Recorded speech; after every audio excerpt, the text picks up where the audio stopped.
தூத்துக்குடி மாவட்டத்தில் பிரதம மந்திரி தானிய வள வேளாண்மை திட்ட செயல்பாடு குறித்து மத்திய அரசின் ஒருங்கிணைப்பு அலுவலர், கப்பல் போக்குவரத்து மற்றும் நீர்வழிகள் அமைச்சக இணைச் செயலாளர் எஸ். வெங்கடேசபதி ஆய்வு செய்தார். வேளாண் உற்பத்தியை அதிகரிக்கும் நோக்கத்தில் மத்திய அரசின் சிறப்பு திட்டமான பிரதம மந்திரி தானிய வள வேளாண்மை திட்டம் நாட்டில் 100 மாவட்டங்களில் செயல்படுத்தப்பட்டு வருகிறது. தமிழகத்தில் தூத்துக்குடி, விருதுநகர், சிவகங்கை, ராமநாதபுரம் ஆகிய 4 மாவட்டங்களில் இத்திட்டம் செயல்படுத்தப்பட்டு வருகிறது. வேளாண்மை, தோட்டக்கலை, வேளாண்மை பொறியியல் மற்றும் வேளாண்மை சார்ந்த துறைகளின் அனைத்து திட்டங்களையும் ஒருங்கிணைத்து வேளாண் உற்பத்தி மற்றும் விவசாயிகளின் வாழ்வாதாரத்தை மேம்படுத்தும் நோக்கத்தில் செயல்படுத்தப்படும் இந்த திட்டத்தில் தூத்துக்குடி மாவட்டத்தில் 1000 பண்ணை குட்டைகள் அமைக்கப்பட உள்ளன. இதற்காக சம்பலிங்கபுரம் கிராமத்தில் பண்ணை குட்டைகள் அமைக்கும் திட்டத்தை செயல்படுத்துவதற்காக தார்பாலின், விசை தெளிப்பான் மற்றும் ரோட்டாவேட்டர் போன்ற இடுவர்களை மத்திய ஒருங்கிணைப்பு அலுவலர் விவசாயிகளுக்கு வழங்கினார்.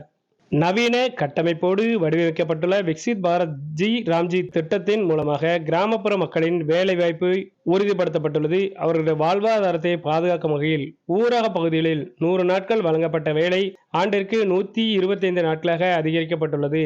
வேலை முடிந்தவுடன் வாராந்திர அடிப்படையில் ஊதியத்தை வழங்குவதற்கு இந்த திட்டத்தில் கட்டாயமாக்கப்பட்டுள்ளது. தொழிலாளர்களின் குறைகளை குறை தீர்வு மூலமாக தீர்வு கண்டு தொழிலாளர்களுக்கு உதவிடும் வகையில் இந்த திட்டத்தில் மாற்றங்கள் செய்யப்பட்டுள்ளன.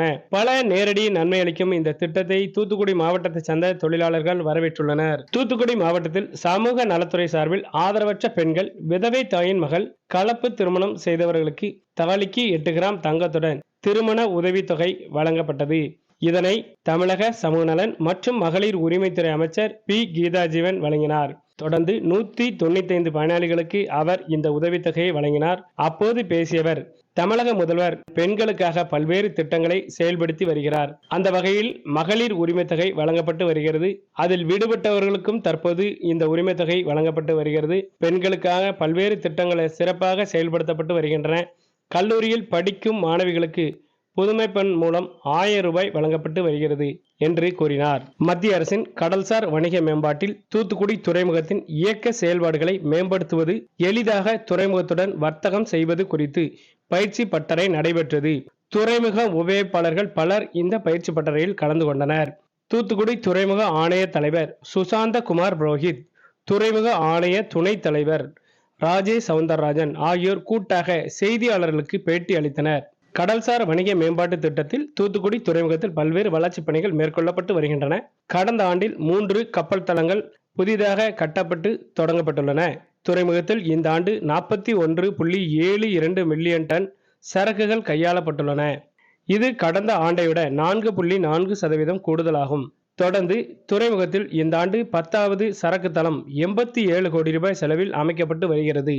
நாட்டின் முதல் பசுமை துறைமுகமாக இத்துறைமுகத்தை மாற்றும் வகையில் பல்வேறு நடவடிக்கைகள் எடுக்கப்பட்டு வருகின்றன. அதன் ஒரு பகுதியாக பசுமை ஹைட்ரஜன், பசுமை மெத்தனால் சேமிப்பு கிடங்குகள் அமைப்பதற்கான பணிகள் தொடங்கப்பட உள்ளன. துறைமுகத்தில் தகவல் தொழில்நுட்பம், செயற்கை நுண்ணறிவு தொழில்நுட்பம் போன்றவற்றில் பல்வேறு பணிகள் மேம்படுத்தப்பட உள்ளன. நாட்டின் முதல் பசுமை துறைமுகம் என்ற அந்தஸ்தை பெறுவதற்காக இத்துறைமுகத்தில் 6 மெகாவாட் காற்றாலை மின் திட்டம் அமைக்கும் பணி மேற்கொள்ளப்பட உள்ளது. தொடர்ந்து பசுமை வாயு மூலமாக இயங்கக்கூடிய கப்பல்களுக்கு பசுமை வாயு வழங்குவதற்காக அதனை உற்பத்தி செய்வதற்காக திட்டமிடப்பட்டுள்ளது. மேக் இன் இந்தியா திட்டத்தில் பல வளர்ச்சி திட்டங்களுக்கு முன்னுரிமை அளிக்கப்பட்டு வருகிறது. பசுமை வாயு உற்பத்தியில் அடுத்த கட்டமாக கடலுக்குள் காற்றாலை அமைக்க திட்டமிடப்பட்டு வருவதாக அவர்கள் கூறினர். தூத்துக்குடியில் தமிழர் பாரம்பரிய முறைப்படி வேட்டி சேலை அணிந்து மண்பானையில் சர்க்கரை பொங்கல் வைத்து வெளிநாட்டினர் பொங்கல் பண்டிகையை கொண்டாடினர். இங்கிலாந்து, ஜப்பான், ஆஸ்திரேலியா நாடுகளைச் சேர்ந்த 16 பெண்கள், 13 ஆண்கள் என மொத்தம் 29 பேர் கலந்து கொண்டனர். இவர்கள் அணி அணியாக பிரிந்து சென்னை, புதுச்சேரி, தஞ்சாவூர், மதுரை ஆகிய பகுதிகளில் பயணம் மேற்கொண்டு தூத்துக்குடி வந்தனர்.